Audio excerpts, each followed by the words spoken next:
Բարև իմ շատ սիրելի հեռուստադիտողներ, Կրկին Մեդինֆորմն է եթերում, այսօր մենք ընտրել ենք բացառապես գեղեցկությանն առնչվող թեմաներ եւ կանանց շատ հետաքրքրող թեմա դա բլեֆարոպլաստիկան է, դա դեմքի ֆեյսլիֆտինգն է, ինչպես նաեւ բոլոր այն կանայք, ովքեր ունեն մեծ ականջներ եւ շատ հաճախ պարզապես մազերով կոծկում են այդ թերությունը, արդեն օգնության է հասնում օտոպլաստիկան, ականջների կարգավորումը, շտկումը, փոքրացումը, ինչպես ընդունված ասել բժշկության մեջ։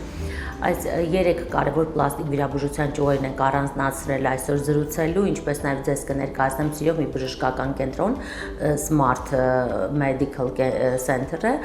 որտեղ իհարկե տարբեր բաժանմունքներ են գործում, բայց այսօր մենք զրուցելու ենք հենց հիմնադիր տնօրենի հետ, ով նաև դիմացնոտային պլաստիկ վիրաբույժ է, ինչպես նաև օրթոդոնտ Մեսրոպ Մանասյանն է իմ զրուցակիցը։ Բարև բժիշկ։ Բարև ձեզ։ Կանանց երազանքների իրականացումը իհարկե առաջին հերթին կապված է իրենց արտաքին տեսքի հետ եւ տարիքի հետ երբ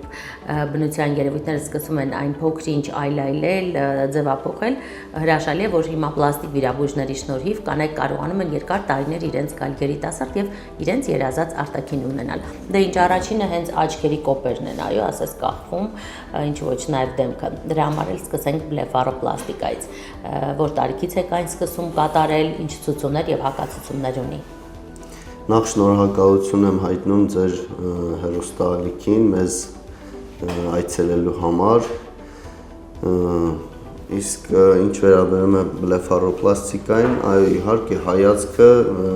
հատկապես կնոջ հայացքը շատ մեծ դեր ունի նրա տեսքի դիմագծերի համար։ Դրա համար, երբ որ արդեն առաջանում են մաշկի կախվածություն, հայացքը մի տեսակ հոգնած է դառնում կնոջ, դա շատ վատ է անդրադառնում ու նրանք արդեն դիմում են մեզ բլեֆարոպլաստիկան ոչ միայն գեղեցկության համար է, դուք նշեցիք, որ գեղեցկությանն է, մեծ կանանց համար դա այդպես է, նաև ֆունկցիոնալ խնդիրներ է առաջացնում, ընդհանուր միջև տեսողության վրա է ազդում։ Գալիս են շատ բաց թողնված դեպքեր, արդեն օրեսկոպի մաշկը այնքան է թուլացել, աչքը փակում է մարդու։ Խոսքը բավականին մեծ տարիքի մասին է, դա երիտասարդ է։ Մեծ տարիքի մասին է։ Մենք հեռացնում ենք մաշկի ավելցուկները, ճարպային պարկերը, ճարպային ճողվածքները փակում ենք եւ արդեն մարդը ունենում է ավելի սուր եւ երիտասարդ հայացք, ինչը շատ ընդգծում է նրանց դիմագծերը։ Բլեֆարոպլաստիկան կատարվում է ինչպես վերին կոպի շրջանում, այնպես էլ ստորին կոպի, այսինքն աչքերի ասած տակի հատվածում, որքանով են այս հետքերը հետո նկատելի։ Ուրեմն նախ ասեմ, որ բնական ծալքերի մեջով է կտրվածքը կատարվում, ինչպես վերին, այնպես էլ ստորին կոպի տակի ծալքով։ Սկզբի մի երկու ամիսը մի քիչ կարմիր հետքը երևում է, աչքը փակ վիճակում, որտեղ աչքը երբ որ բացում են, այդ կտրվածքի գիծը ընկնում է ծալքի մեջ, չի երևում։ Բայց մի երկու ամիս հետո այդ կարմիր գիծը սպիտակում է, արդեն հետքը համարյա չի երևում։ Ունի այս վիրահատությունը հակացություններ, բոլորին կարելի է այն կատարել, թե շաքարային դիաբետ եւ այլ խնդիրներ կարող են ոչնդոտ հանդիսանալ։ Բնականաբար ցանկացած վիրահատություն ունի հակացություններ, դրա համար մենք նախապես նախավիրահատական հետազոտություններ ենք կատարում, երբ որ ունիմ են արյան հետ կապված հակացություններ, օրինակ հեմոգլոբինը ցածր լինի, կամ կոագուլոգրաման շեղումներ ունենա, մենք նախապես կատարում ենք ուղարկում ենք արյունաբանի մոտ, որը կատարում է համապատասխան բուժումներ, հետո նոր վիրահատությունը կատարում ենք։ Իսկ շաքարային դիաբետը նույնպես եթե շատ բարձր է, ուղղորդում ենք նեղ մասնագետի մոտ, որը կատարում են բուժումներ, հետո նոր վիրահատությունը ստաբիլիզացնելուց հետո վիճակը։ Սա պլաստիկ վիրահատության այն ճյուղերից է, որը կարիք կա կրկնել տարիներ անց, թե այլևս ավելորդ մաշկը կտրվելուց հետո ասես չի առաջանում, դա ողջ կյանքում բավականացնում է մեկ վիրահատությունը։ Նախ մաշկը միշտ թուլանում է տարիքի հետ, հատկապես 35 տարեկանից հետո իր էլաստիկությունը սկսում է կորցնել, բայց բժշկի ցուցումները ճիշտ կատարելու դեպքում մինչև 10-15 տարի արդյունքը պահպանվում է։ Շատ լավ, բլեֆարոպլաստիկան կատարվում է հիմնականում միջինից բարձր, այո, տարիքի կանանց շրջանում։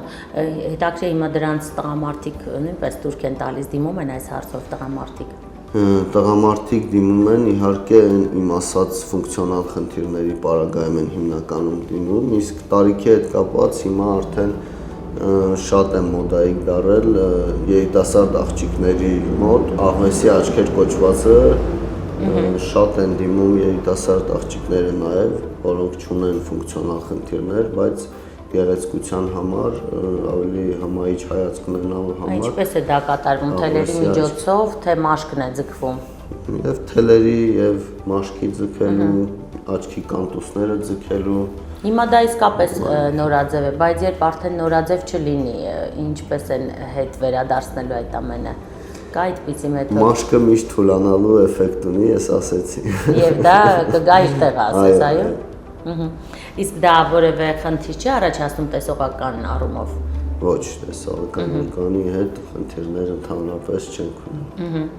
Բժիշկ, խոսենք նաև ֆեյսլիֆտինգի մասին, քանի որ այո, մաշկը կախվելու հաջորդ խնդիրը հենց գրավիտացիոն երևույթների հետ կապված դեմքն է։ Եվ այսպես այդ գրավիտացիայի դեմ բոլորս ենք անզոր, դա բնության բնական էվոլյուցիան է, տարիքի բնական զարգացումն է, շատ կախվելու դեպքում է հիմնականում ցուցվում, թե երբ դեմքի կոնտուրը այլևս չի գոհացնում կնոջը, դուք ինչպես եք ցուցում։ Ընդհանրապես ֆեյսլիֆտինգը ոչ միայն մաշկի կախվածության խնդիր է, այլ նաև ստորադիր հյուսվածքների, սմաս շերտի, մկանային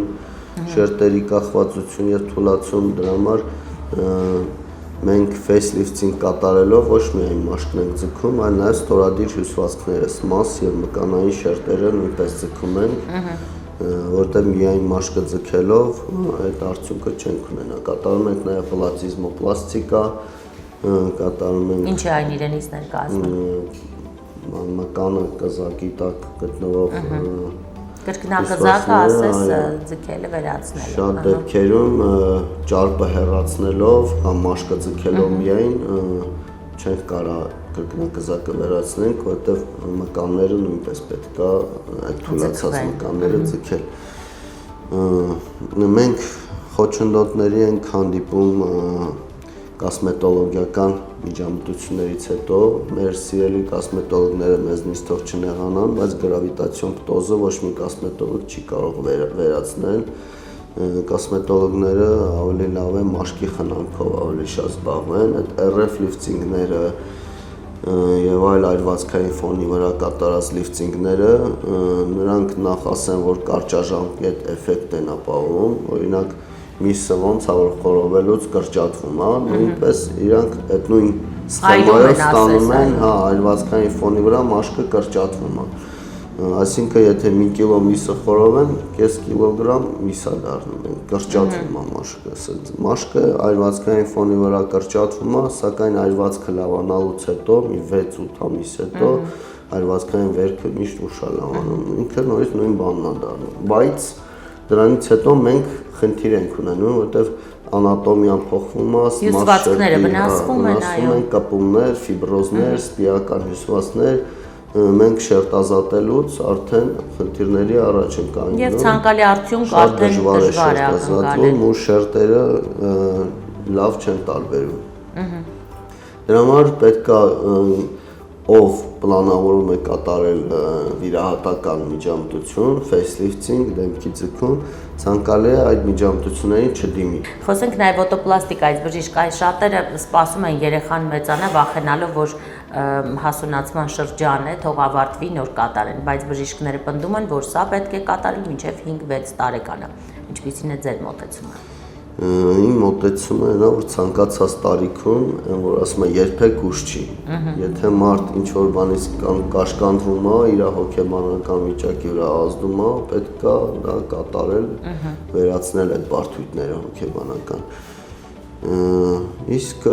5-ից 6 տարեկանում անում են, որպեսզի մինչև դպրոց գնալը երեխաները այդ բարդույթներից վերանան, որ դպրոցում նրան չանվանարկեն եւ այլն եւ այլն։ Բժիշկ նաև զբաղվում եք օրթոդոնտիայով եւ ինչ հիմնական ճյուղեր է գրկում ձեր աշխատանքը այս կենտրոնում որպես օրթոդոնտ։ Նախ մի քիչ երկար պատմություն է, թե ինչու եմ ես նաև օրթոդոնտիա նեղ մասնագիտացումը ընտրել։ Ավարտելով ստոմատոլոգիական բաժինը Մխիթար Հերացում սկզբից ինձ վիրաբուժությունն էր շատ դուր գալիս, դիմացնոտային վիրաբուժություն կլինիկական արձինատուրան ընտրեցի։ Դիմացնոտային վիրաբուժության կլինարձինատուրայի ընթացքում ես շատ հավանեցի կոնկրետ օրթոգնացիկ վիրահատությունները, որոնք ուղղված են ծնոտների առաջ ծնոտություն, հետ ծնոտություն, հետ կզակություն, այդ անոմալիաների վերացմանը, դրանք շատ բարդ վիրահատություններ են։ Այդ վիրահատությունները անելու համար համապատասխան հաշվարկներ են պետք, որտեղ դիմածնոտային շրջանում կան հատուկ անթրոպոմետրիկ կետեր, կան անկյուններ դիմագծերի, կան ոսկրերի կետեր համապատասխան, որոնք պիտի ճիշտ դիմագծեր ունենալու համար նորմաներ ունեն։ Այդ ամեն ինչը իմանալու համար ես կարդալով շատ գրականություններ հասկացա, որ ինձ պետք է նաև օրթոդոնտիա նեղ մասնագիտացումը, որ ավելի երևի կօգնի նախորդ որը գործում։ շատ կօգնի այդ գործում։ Եվ ես տվեցի նաև օրթոդոնտիա կլինարձինատուրան ու ակտիվորեն զբաղվում եմ, սիրում եմ այդ մասնագիտությունը։ Այսինքն ծնոտի հետ կապված բարդ վիրահատությունները նույնպես 100-ից ավել ընթացքային բուժառուներ ունեն, որոնք հաճախում են իմ մոտ, արդեն շատ հարյուրավոր բուժառուներ ունեն, որոնք արդեն բուժում են ստացել իմ մոտ, ավարտել են բուժումը ու շատ գոհ են բուժումից։ Շնորհակալ եմ բժիշկ ինֆորմատիվ հարցազրույցի համար եւ հաջողություն եմ մաղթում ձեր հետագա նախաձեռնություններում, քանի որ տեսնում եմ կենտրոնասրընթաց զարգացում է ապրում եւ բոլոր շնորհագույն սարքավորումներ ու բժիշկների ձեր կողմից վերահսկելի լինելը հենց խոսում է ավելի վառ, ավելի ընդլայնված ապագա այստեղ տեսնելու մասին։ Հարգելի հեռուստադիտող, եւս մեկ անգամ հիշեցնեմ, ես գտնվում եմ Smart Medical կենտրոնում, իմ զրուցակիցը կենտրոնի հիմնադիր տնօրեն, ինչպես նաեւ դիմածնոտային պլաստիկ վիրաբույժ օրթոդոնտ Մեսրոպ Մանասյանն էր։ Այցելեք բժշկին, եթե ունեք դիմածնոտային խնդիրներ, եթե ունեք օրթոդոնտիկ խնդիրներ, ինչպես նաեւ եթե ձեզ հետաքրքրում են պլաստիկ վիրահատության տարատեսակ ճյուղերը, որոնք այսօր շատ ակտուալ են, իսկ մեր թեման բլեֆարոպլաստիկան էր, օտոպլաստիկան եւ ֆեյսլիֆթինգ, այսինքն դեմքի երիտասարդացումը ձգման մեթոդով։ Այսքան այսօրվա համար, հետևեք Medinforming, կհանդիպենք։